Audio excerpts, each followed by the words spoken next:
بسم اللہ الرحمن الرحیم۔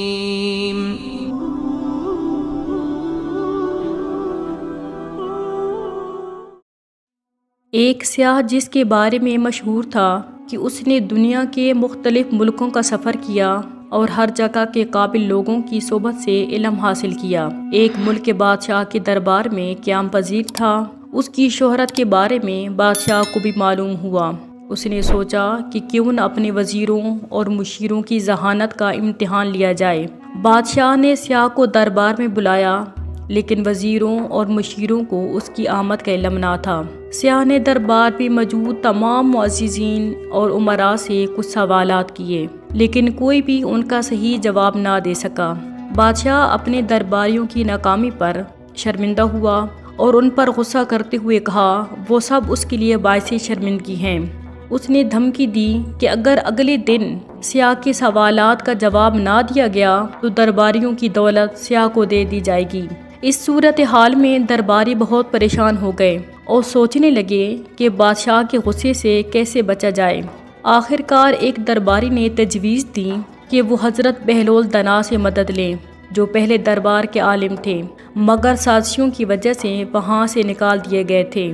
درباری بہلول کے پاس پہنچے، ان سے معافی مانگی اور سارا ماجرا سنایا۔ بہلول نے انہیں تسلی دی اور کہا کہ وہ اگلے روز دربار میں ضرور آئیں گے۔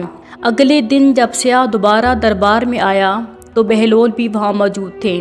سیاح نے بہلول سے سوالات کرنے کی اجازت مانگی، جس پر بہلول نے کہا کہ کیوں نہیں۔ سیاح نے زمین پر ایک دائرہ کھینچا۔ بہلول نے فوراً عصا سے دائرے کو 2 حصوں میں تقسیم کر دیا۔ سیاح نے مزید سوالات کے لیے ایک اور دائرہ بنایا، جسے بہلول نے 4 حصوں میں بانٹ دیا اور ایک حصے پر چھڑی کھٹکھٹائی۔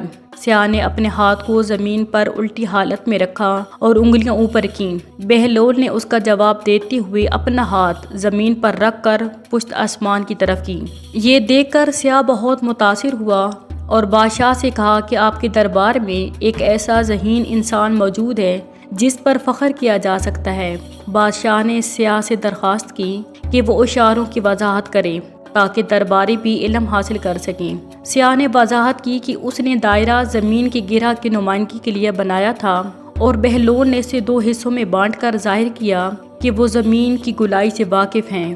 دوسرا دائرہ کھینچنے پر بہلول نے 4 حصے بنا کر بتایا کہ زمین پر 3 حصے پانی اور 1 حصہ خشکی ہے۔